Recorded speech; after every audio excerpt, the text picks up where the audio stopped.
Welcome to Braindrop by vCom Solutions. Every episode, we talk to IT leaders and experts, explore recent projects, and learn from their triumphs and challenges. We hope today's episode provides you with a unique window into the world of IT, where creativity meets problem solving and technology drives businesses forward. I'm your host, Jethro Castillo. Let's drop into today's conversation. On this episode, I am joined by Courtney Cordoba and Andrew Freitas, our software adoption team. Courtney and Andrew have seen both the tremendous impact software and technology can have on organizations and the struggles organizations face without them, especially in IT.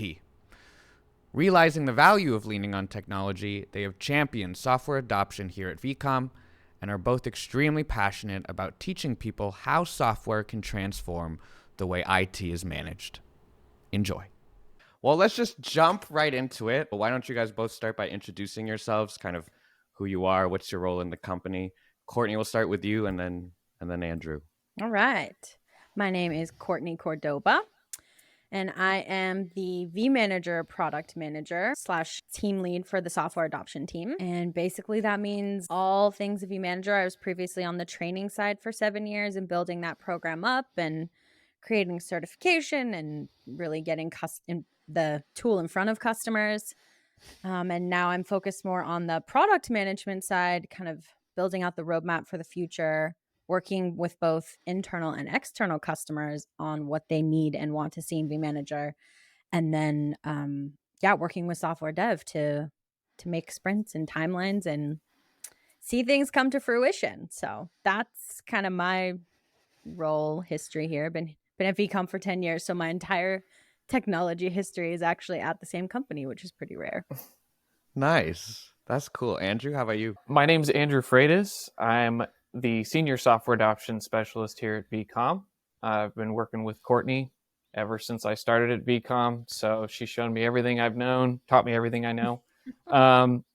And we spend every day in our software and explaining everything about vCom to our customers, our users, just constantly educating and constantly pushing everyone forward into being more knowledgeable and more empowered about our services and our products. What is the value of software in general? Why should people prioritize? Why should organizations prioritize and care about improving their technology? How does it drastically change how we do life in general? I would say blanket picture. It's supposed to make your life easier. It's supposed to make a task that takes an hour, 20 minutes. If you're talking about like a shopping software, make ordering very clear and succinct and streamlined and not be difficult, right? Like everything about it, I feel like as a general rule across the board should be about ease of use. Whether that's a software like ours, where there's a lot of self-service tools and visibility and information, or, like I mentioned, Amazon shopping or something like that, or even like your iPhone software. I think the consensus is the phone keeps getting better and easier to use and more intuitive. I think for me, even though we're talking about benefits and all I'm saying is ease of use, I mean, for me, everything can kind of tie back to that main theme. Andrew, any thoughts? Yeah, I think Courtney hit it on the head. I think software is supposed to help you accomplish things. It's supposed to help you either a quicker route to whatever it is that you're trying to get to, or it's to, through use of AI or other kinds of intelligence to help you simplify and decomplicate, I guess, right? And kind of untangle a lot of the webs and the snags that we hit in whatever it is that we're trying to accomplish, or whatever task it is that we're trying to do at that moment in time. So, yeah. No, it's interesting when you bring up AI and software. I guess nowadays there's always a little bit of resistance in terms of like growth and change. I guess there's always resistance to growth and change in general. But when you look back at the history of humanity, everything that was invented in terms of technology was to make things easier, right? When we invented fire, yes. When we invented the wheel, those are all that's technology. And I think we're just at a point in time where it's moving so quickly that it can be kind of overwhelming. I'm curious, when, you were interacting with customers, do you find resistance still of like, oh, we've always done it this way? Why do you think that's the case? It's a two-part question. Why do you think that's the case? And how do you kind of talk about dissuading their fears, if you will? No, that's a great question. I think, yes, we do still get some resistance. It's not everyone, but a lot of our legacy customers are the ones that push back. And I think that's just because they're used to the old version, so to speak, of vCom, right? We were a lot more kind of manual process driven more than software driven. And like I mentioned, when I started 10 years ago now, it was like a year and a half in where I determined we don't have anybody software focused and we need to, because this is kind of like the silent winning key part that I think is overlooked. So I think that that's just why some of our older legacy customers come across that resistance. The only other time we experience resistance is if utilizing our software means they have to change a process and something that's functioning for them today. And even if it's difficult, people love consistency and reliability. And even something that takes them 2 hours that we could cut down to a half an hour, they know how to do it that way. And they've been doing it that 2 hour way for a long time now. So I would say that that's the only type of resistance we really get. And the winning them over is just kind of the proof is in the pudding, right? After we show them, actually demo in the tool, or they dive into an in-depth training. Not only that, but we're constantly demoing our account and vCom as a customer in our own software. We utilize every piece of it so we can provide a real world example for them about how it makes their life easier. And then once they kind of at least like make that first attempt, that first try, most of the time, I feel like that's when things flip, right? When they can get their hands on it themselves and see how it could, for their own specific, scenario or function or job, benefit them. It's like a hands-on thing. Courtney and I are really passionate about illustrating and showing people that they shouldn't be complacent with the status quo. They shouldn't just get stuck in the same mode of doing something the way it's always been done. And they should be open to not being negligent or not just like I said, being complacent. Just, well, this is the way we do it. This is the way we know, as Courtney said, so we're comfortable with it. Change can be uncomfortable, but it can also lead to growth and a lot of potential, and can end up saving a lot of time and giving you a lot of power to make better decisions. So we want to be catalysts, really. Right. That's what we want to be. To Andrew's point, totally agree with that. We understand and empathize that, consistency and just kind of knowing what to expect, the known is comfortable, but we want to be catalysts for think about doing it this way and how much easier that would make your life. It reminds me of this image I once saw where it was like these two people were pulling a cart, but their wheel was like a square instead. Oh, yeah. And so it was like, very hard to pull that cart along. And then someone comes along with an actual circular wheel and it's like, hey, this will be better for you. And they're like, no, it'll take too much time to install. Like, we've always done it this way. We're going to keep it this way. Mm-hmm. And it's like, yes, but if you just change to the circular wheel, you would get there much faster. And so it's always just like that change, right? Of like letting go of that control. The time you're going to spend putting that wheel on is going to be meaningless as soon as you get up the hill or wherever it is you're trying to go. As soon as that wheel's on there. Yeah, absolutely. Exactly. So we've talked about software in general. As vCom, we really work in the IT world. We believe that there are things that are currently being done within the IT environment that is, like Andrew said, part of the status quo. Kind of talk me through, especially since you're so deep in it and you work with customers on a daily basis, what is outdated when businesses are managing their IT environment? What have you noticed? Like, what does managing IT look like without a platform in general, really? How much time do we have? It's pretty scary, Jethro. It's pretty scary. We see a lot of archaic stuff. We were just talking about technology and artificial intelligence and leveraging automation to help you accomplish a task much more quickly and much more accurately. And when we first partner with companies, we usually are handed the Bible of sorts. They'll either have a hard drive or an email account that has everything in it, or an Excel spreadsheet that is absolutely monstrous and kind of hideous to look at and really deal with. And that's really what they've been going back to. That is their touchstone. And this, is also kind of feeding into that fear of change and maybe doing something a little different, right? Because that spreadsheet or that email account is their touchstone. But I think that it's definitely in their best interest to not be complacent with that and to realize that there are much better ways, much more faster ways to do things, and you can't manage what you can't see. If you're staring at a spreadsheet or one column or one row in a spreadsheet, you're not looking at everything. You're not looking at the big picture. You're not going to be able to manage it. You're not going to be able to get to the finish line or save the dollar or whatever it is that you're trying to do. Yeah, I think to piggyback off that, I definitely agree with what he said. I think as it applies to ours specifically, and why I'm personally really passionate about it is really it's holistic, right? There's different customers that may be on different levels of sophistication with how they manage this stuff. Some of them are super archaic, and you'd be shocked at the number of seemingly sophisticated large companies that still do things on spreadsheet. It blows my mind every single time. So there's certainly an element of that there. But even companies that are doing it a step above and better than that, and maybe are already relying on softwares, it's all different softwares. So they still have to log in to 2 or 3 different softwares, or if, 2 or 3 different portals, depending on what that looks like. The never-ending swivel chair. Exactly, to get their whole answers and everything connected.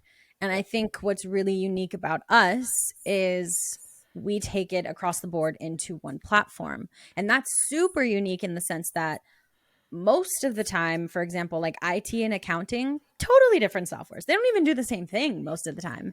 And a lot of applications that we have seen and that our customers come to the table having already, and in, competitors we see out there. And it makes sense, right? It's 2 different languages. It's like we're, as a company, kind of a little, bigger than our boots in the sense that we're trying to take on 2 totally different types of beasts and then say, hey, let's go to one place to do that. So really, I always joke with, I may be the product manager for vManager, but I feel like I'm truly managing 9 different platforms in one tool. And I have to think about them all slightly differently or vastly differently, depending on the sections you're comparing. But the benefit of that for customers is huge. And I think, from our least integrated products to our most, top tier, everything's integrated and everything's seamless.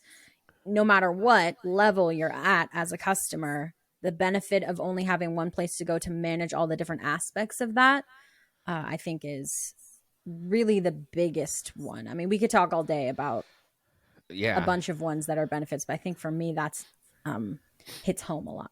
Courtney and I also see a lot of lack of continuity and consistency as well. You'd be surprised, if you're constantly coming back to a spreadsheet or an email account, when that person retires or maybe moves on to another role, it's very disruptive to a lot of businesses, and they lose a lot of time and money trying to kind of reconfigure and reset, and they don't really have a way to do it, unfortunately. They kind of start over again in a sense, and that's really hard to do. And like I said, very disruptive. So, yeah.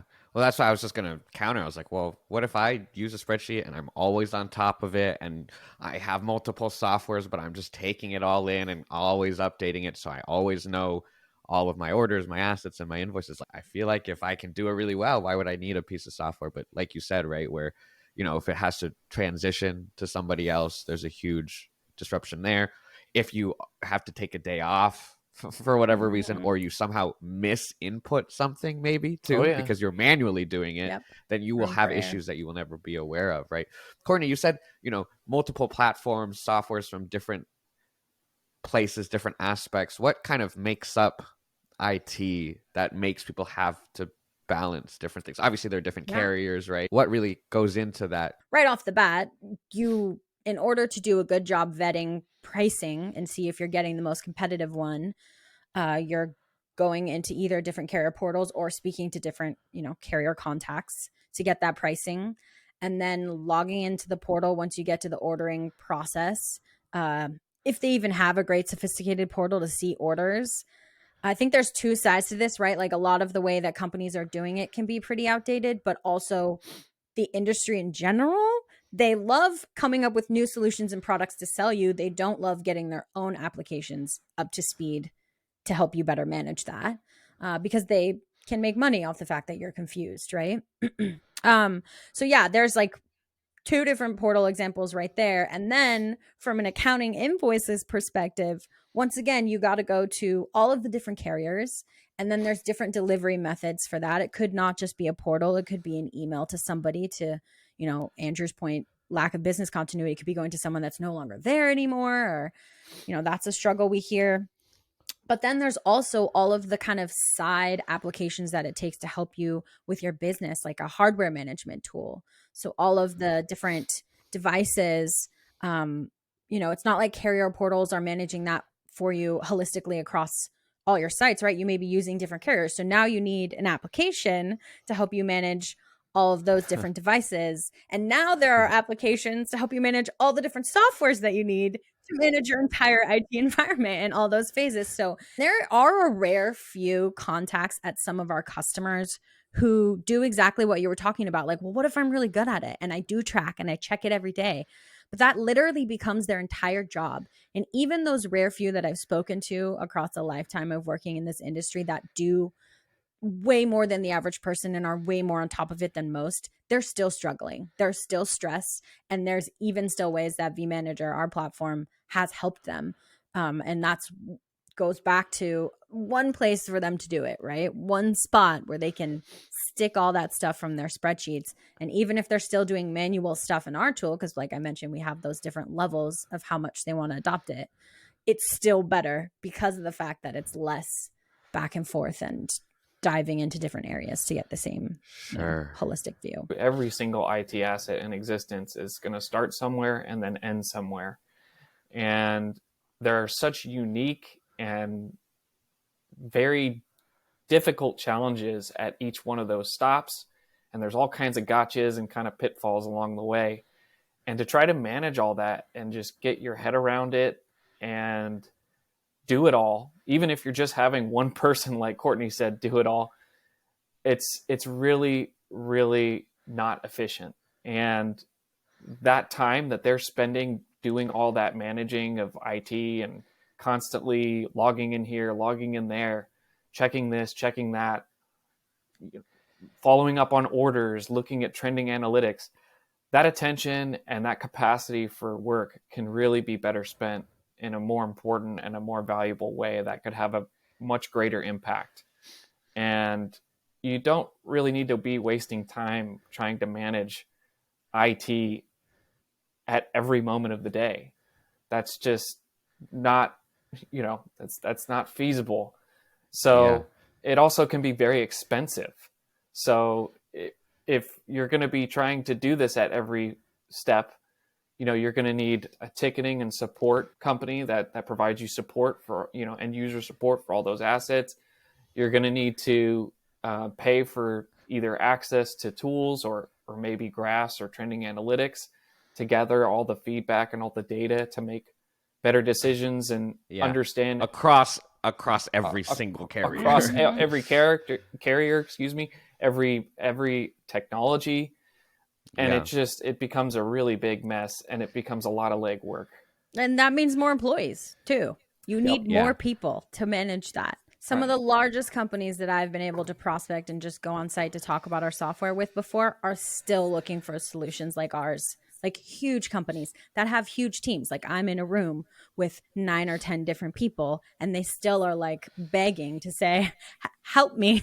And here is how. Help and I'm saying, me. Great, let's talk about it. I'm very grateful for you guys kind of fielding my questions and answering them very well, but just any final thoughts from either of you two? One of my favorite things as a final thought is the fringe benefits that you don't even assume you're going to get once you adopt a platform like ours, or even constrictions you were living in that you didn't realize because you didn't have a platform like ours. Like, for example, a lot of customers want to sign contracts with specialized rates that they can get, which is great, but it's all with the same carrier. And maybe at all their different sites, for example, they don't have the same serviceability or the same amount of options and flexibility.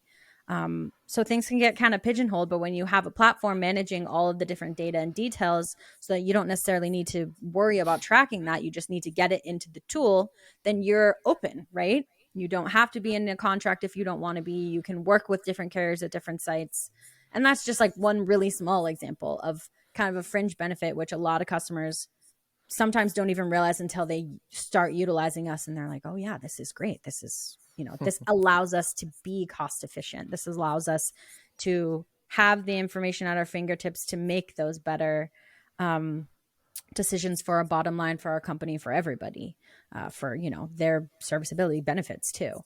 So I think that the unexpected stuff that comes with having everything in one place and a team that goes along with that to help you manage everything that's going into the tool is profoundly more impactful than we can even talk about in 20 minutes, but even sometimes fathom when going through the exercise of, being the catalyst with customers around our software. So our software allows people to get back to real work and also allows them to have lives. It allows them to make that softball game. It allows them to go to that graduation or that birthday party or wherever it is that they need to be, not managing IT, right? We love being that wheel and showing people that there is a much better way. And it's, like I said, very satisfying work for us. We want to help you change the game because the game as it is industry standard is pretty bad. Yeah. Don't let the game change you. Fun. Change the game. You never can perceive the full benefits of a software until you actually start to use it, and then it evolves on its own. And I think that is a scary thing, but it is also very human, and it is very much how we live life is change. And being able to move with the flow is better, not just in software, not just in technology, but life in general, right? Yeah. So I am so grateful for your guys' time. I don't know if you can see the smile on my face. I know I'm always smiley, but this was such a joy of a conversation to have. So I'm very, very grateful to have you guys on. We are too. I'm glad we could finally get this to happen. Yeah. Thank you guys so much. Have a good rest of your day, and we will talk soon. Thanks, Jethro. Bye. Take care. vCom Solutions is here to help make your IT projects and day-to-day operations as easy and efficient as possible. If you'd like to see how vCom can help your organization save time and money, request a demo at vcomsolutions.com/demo. Do you work in IT? Be a guest on Braindrop. Go to vcomsolutions.com/Braindrop guest to sign up. Thanks again for dropping in. Don't forget to subscribe, and you can find us on social media at vCom Solutions. Until next time.